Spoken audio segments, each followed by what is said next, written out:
Broncos country, we is live, baby. How you guys feeling today, man? Hope you guys having a great Wednesday.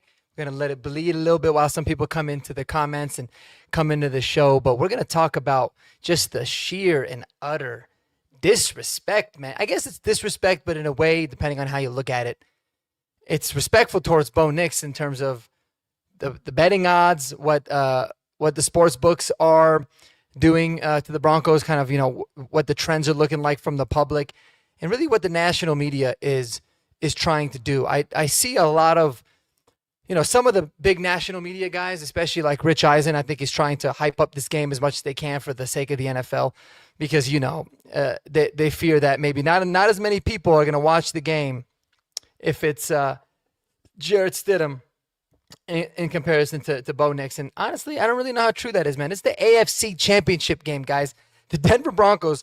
Let's just let this sink in for a little bit, because there's been so much news and the highs and then the lows of the last few days. The Broncos are one game away from Super Bowl 60 in Santa Clara, where we won Super Bowl 50 10 years ago. It's crazy, man. It's crazy. And like my guy David Youngkin saying, real Bronco fans, they don't care what the media or other teams say about them, because we have been underestimated since we drafted Bo. So no big deal. I could not agree with you more, man. It's been something that has really kind of been the fuel to the fire. Like, I've always enjoyed when the Broncos have been underdogs or been doubted a lot in the media, or talked about being a fake team and, the worst number one seed, whatever people wanted to talk about. I love it. And this Bo Nix injury, all it's doing is adding to it. And, we'll see how it ends up playing out, but it's pretty crazy. It's pretty crazy. Vic, I agree with you, my guy. We got this. But let's take a look at something that I think is really crazy, man. Like, the Broncos being at home, all right, going up against the New England Patriots, who had the same record as us. They were obviously the number 2 seed, however, in the NFL. They're 5.5-point favorites in some sports books, 4.5 in others, depending on Bleacher Report or FanDuel or DraftKings or Bet365 or however way you're looking at it. And I think that's nuts. And I get to thinking, what would the line be if it was the Broncos? If it was Bo Nix that was actually starting, would we be favorites? I don't know. Is he a touchdown a game type of a quarterback? If you can have respect for him, maybe. But I believe that this would probably be looked at as a push game, something that's going to be even given the fact that we're playing here at home. And it's wild stuff. And listen, I'm not the kind of guy that's going to be like, they're overly confident. When's the last time New England's won a game in Denver? I mean, and that's all true, but it's such different context, very different teams, right, that you're talking about. But what we do know is that home field advantage. Thank God for it. Thank God Bo Nix was able to rally this team and put us in this position. Thank God Jaquan McMillan was able to make big-time plays. Thank God Nick Bonito was able to make big-time plays. Thank God Jeremy Crawshaw, our punter, was able to have his best punt of the season at the most critical time of the year. And that's been really the story of this game. It's been the story of this team all year. It's been next man up. And anytime you're doubted, all you do is shut people up.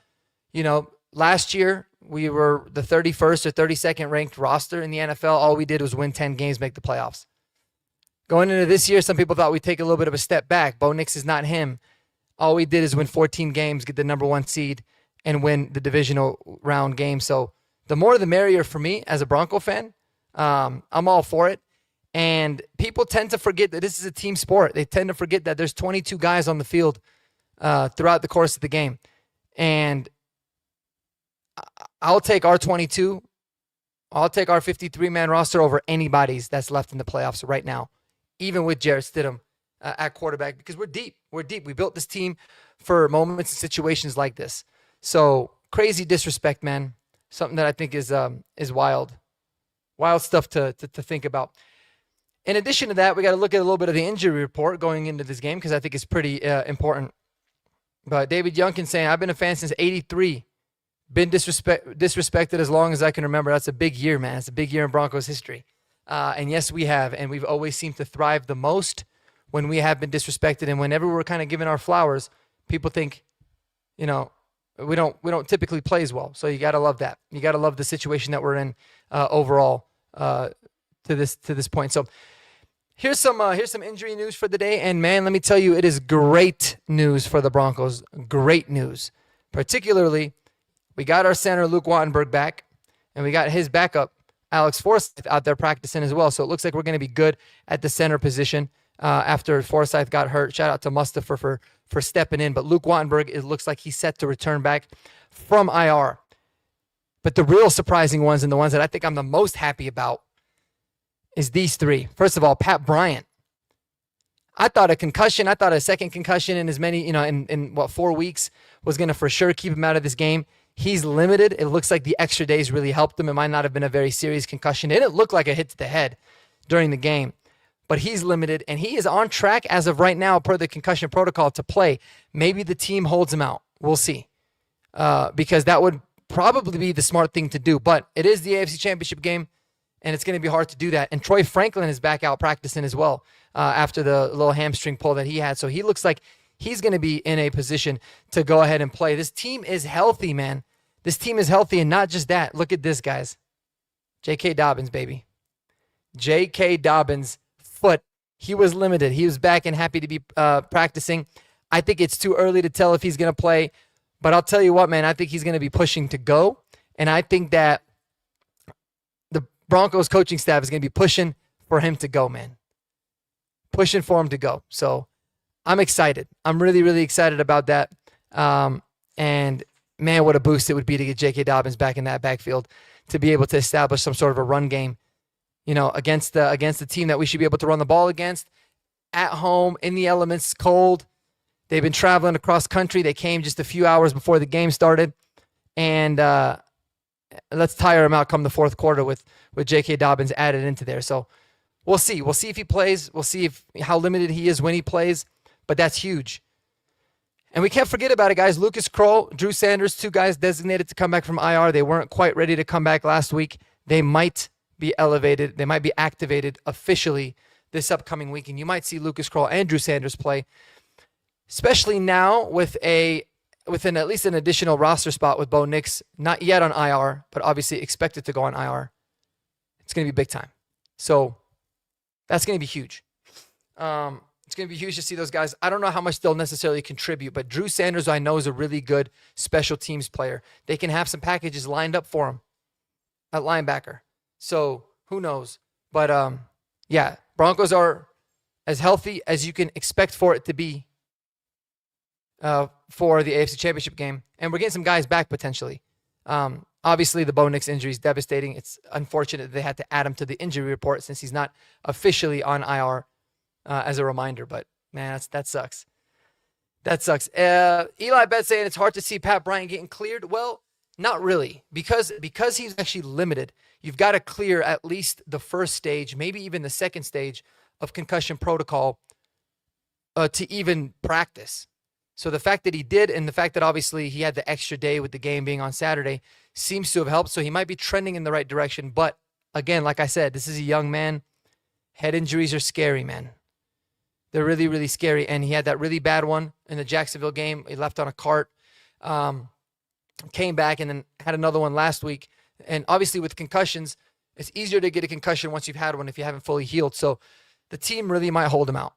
And as much as I love Pat Bryant and as important as I know he is to this team, especially given the kind of start that he had to the last game, if it was me, man, and I'm looking at him like he's a friend or a relative, I would say absolutely you're not playing this game. You got to give this guy the offseason to get his mind right, to get his head right. The extra week before the Super Bowl, maybe you can consider then, because it is the Super Bowl, but we'll see if the team ends up holding him out or not. So we'll see. He is going to be a huge piece, though, man. He is because he's a unique player. He's reliable when he's on the field. He catches everything. He runs unbelievable routes. He finds out a way to get open. And you added a really high-quality player, big body wide receiver, opposite of Sutton. You got to love that. Is Bo Nix going to be on the sidelines cheering on Stidham? I think that they might do it. They might put him up in the booth. They might also tell him to not show up at the game. There's a couple different things. Firstly, if he's be on the sideline, it might be a little risky. It's cold out, he's not going to be all that comfortable. Players, you never know, somebody could trip and fall into you. You never know about that. Maybe putting him in the booth. But it wouldn't surprise me, man, if Sean Payton told Bo to sit at home, put his feet up, and watch the game at home. Why is that? because you don't want it to be a distraction. You don't want to take away from the team. And as much as I'd love to see him on the sidelines, I think that would be the smart move, man. Like, you shouldn't have any added pressure or added distractions. It's about one team and one goal and going out there and getting it. Obviously, we know these guys are going to be playing for Bo. We know it's so evident, even watching all the press conferences today after practice, just how much he means to the team. But again, you want to limit distractions. And speaking of distractions, man, you talk about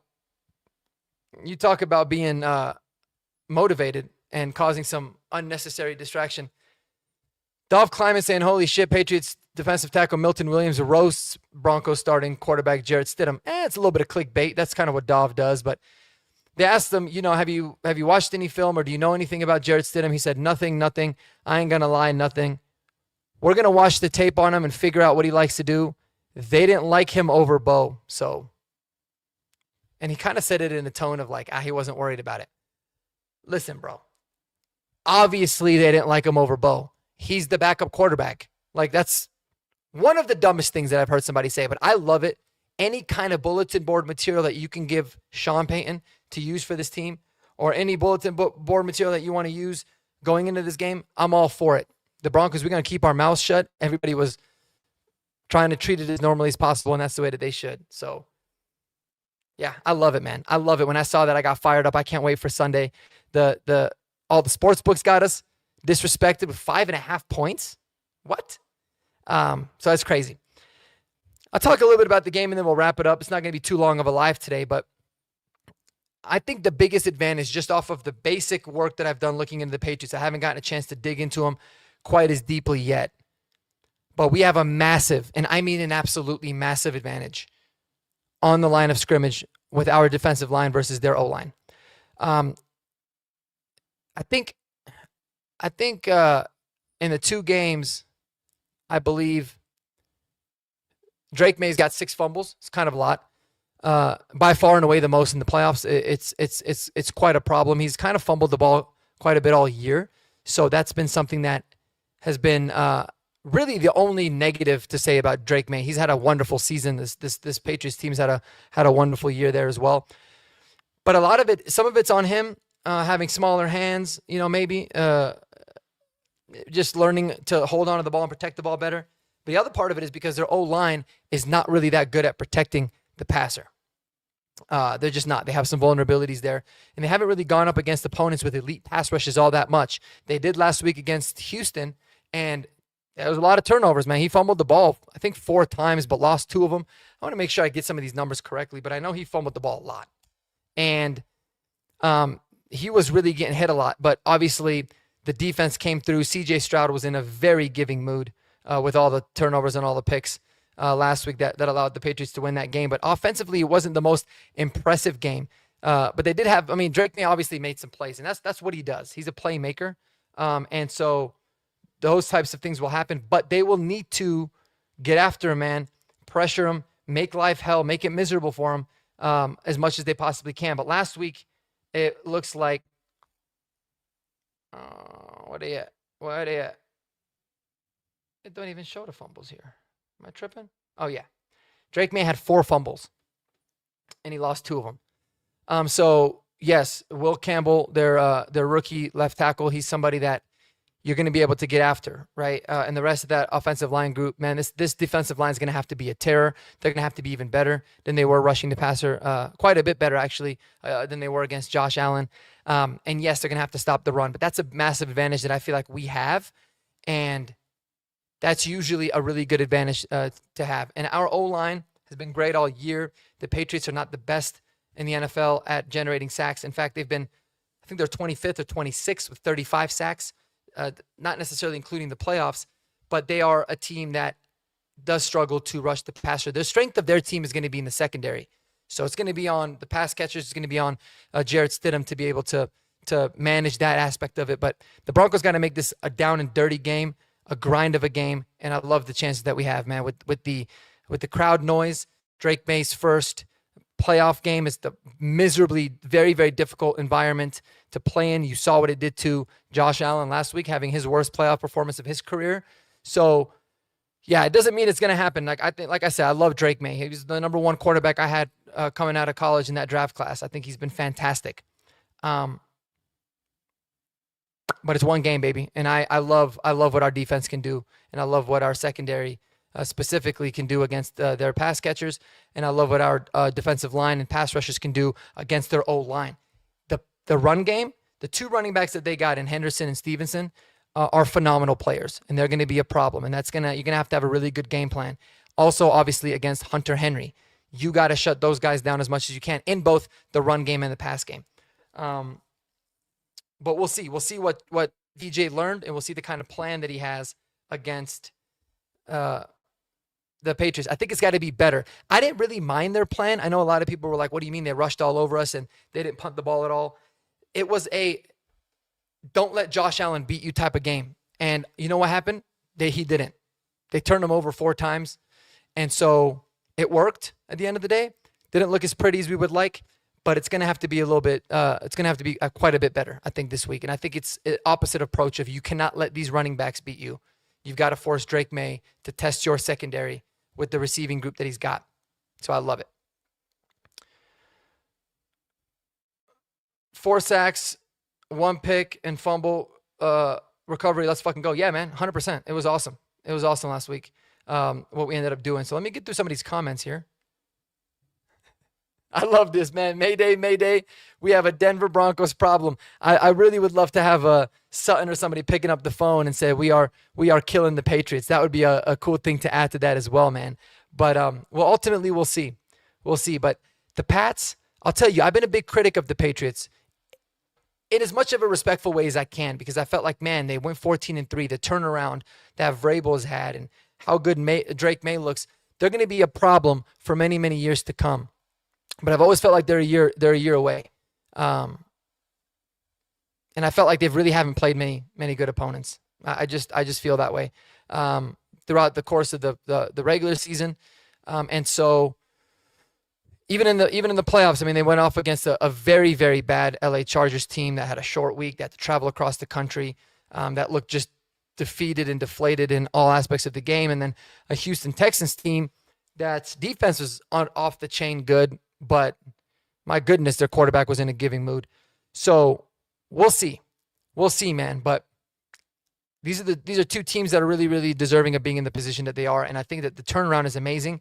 And many teams that's franchises have been struggling can look at the blueprint of those two players, of those two franchises, and say this is how it's done. Franklin update by Vic Chin. He's practiced today, man. He was limited. That's a really good sign. It probably was a pretty minor hamstring strain, obviously. Maybe one of those that he could have played through, but they started, little Jordan Humphrey started making plays. They saw what the hell Marvin Mims was doing, and they said, we'll hold you out. But it looks like he's going to play, man. Looks like he's going to play. He's at least trending in that direction, so that's going to be really, really good. Can't wait for Surtain to shut down Diggs. Yeah, we're going to see what the game plan is. I think that you got to line up Surtain on Diggs, but once you get into the red zone, or maybe on third downs as well, you got to put Surtain on Hunter Henry, in my opinion, and stop him from being the guy that they go after on third downs. And you can trust the rest of your secondary, Jaquan McMillan, obviously, Riley Moss, Jade Barron, Hufanga, to shut down the other pass catchers, whether it be, Diggs, Kyle Williams, Pop Douglas, whoever it might be. I'm trying to think who else they got. But yeah, that's kind of the way that I look at seeing it. So we'll see, man. I just want to make it a nightmare of a day for Drake, man. I want to make it hell on earth for him in the cold with the crazy loud noise, not being able to hear the play calls, not being able to get the cadence in, maybe messing up some things in protection. I want to see how he handles that. I really want to force him to have to handle it fully. So we're going to see. Not going to lie, Pats fans are annoying as fuck. I mean, they are. Kind of. Like, I've been surprised, actually. There's been a lot that I've come across that have been cool. But I do remember in the Tom Brady days, man, they were just an entitled group of fans. It's Boston fans in general, man. But I love it. I love it. Chucky, what's up, my guy? David, my man. Go. Obviously, anybody that's in here, I'm sure, is following David. But check out David Talks Broncos. Check out David Talks Bucks. He is the man. And Milton Williams, yes, David. Yes, sir. He is gonna fuck around and find out, man. He is in this one. Because I tell you what, man, he was dominant in the Super Bowl last year with the Eagles. I really wanted to bring him. I think he's had an unbelievable year. But, man, Quinn Miners is ready for you. Ben Powers is ready for you. Luke Wattenberg is ready for you. So he really might fuck around and find out, my guy. He really might fuck around and find out. But we'll see. I don't usually like to do as much trash talking before these games because I like to just, I don't know, I'm kind of superstitious with that kind of stuff. But I got some receipts, man. We got some receipts in the Twitter bookmarks, and we'll pull them out at the appropriate time if that comes. But again, man, all the talk all week's going to be about Jarrett Stidham. It really is, and understandably so. Quarterbacks, they take over the headlines. But let me tell you something, man. It's a team game. It's going to come down to if J.K. Dobbins plays, how good does he play? Can R.J. Harvey keep making big plays? Everyone's knocking on R.J. because he hasn't had really good efficiency as a runner, but you talk about making big plays in big moments at crucial times in the game. He's consistently done it. Go look at the overtime. Go look at that catch he makes. He shakes a dude out of his boots, breaks the tackle, gets the first down. R.J. Harvey's been an absolute stud. They got to keep rolling with him. Jaleel McLaughlin can bring you that change of pace. But, yeah, man, Pat Bryant, you saw on the first drive, he was on pace at one point for 60 catches in the game. But you saw what he can do. Cortland Sutton, he's got to be better, man. He came up with a clutch catch on the sideline, tapping his toes in, but he's got to be better. The drops were killing me. Troy Franklin, the offensive line, all these guys got to step up. And one guy that I think is going to step up the most on this offense, and it's really because of the kind of chemistry that I've seen these two players have in the offseason and during the preseason, and that's Jarrett Stidham and Evan Ingram. Jarrett Stidham loves to throw the ball to the tight ends. So the ball's going to Evan Ingram. He might have the most targets that he's had all year in this game, and it's going to be time for him to step up. And again, this defense stepped up in big moments last week. They had their bad moments as well, but all the turnovers. Alex Singleton making a massive game-changing play. Jaquan McMillan with the play of the decade for the Denver Broncos. Maybe not quite the decade. Besides the strip fumble from Von Miller, just an absolutely massive play. Nick Bonito with the strip sack. Yes, it's going to take all these guys to continue to step up and continue making plays as they have been all year. And it's something tells me, something in my gut tells me Hufanga is going to get that turnover that he's been waiting to get all year in this game. They're going to test the safeties. They like to go deep. They like the explosive plays. PJ Locke and Hufanga will get tested. You can bank on that. New England Patriots, they led the league in yards per attempt, in yards per play, because they were very, very good at getting the explosives. So we got to stop that. And I'm looking forward to it. So we'll see. But anyways, guys, I appreciate it, man. I think the Broncos are going to win this game. I feel in a weird way, I feel more confident than I did against the Bills last week, and I had a good feeling. But I'm excited to see this game. I'm excited to get it rolling, and I'm excited to break it down fully, talk about both teams, the weaknesses, and the key matchups and all that good stuff, man. So thanks for tuning in, guys. I appreciate y'all, and hope you guys have a wonderful rest of your evening, man. But I'm going to sign off, baby. Can you believe it? Just 2 more wins, and we are Super Bowl champions. Unbelievable. 1 game away from a trip to Santa Clara. Let's keep this rolling, baby. Let's keep this rolling. I agree with you, Vic Chen. Y'all have a wonderful day, man. Take it easy. Go Broncos, baby. Steady City, stand up. Peace.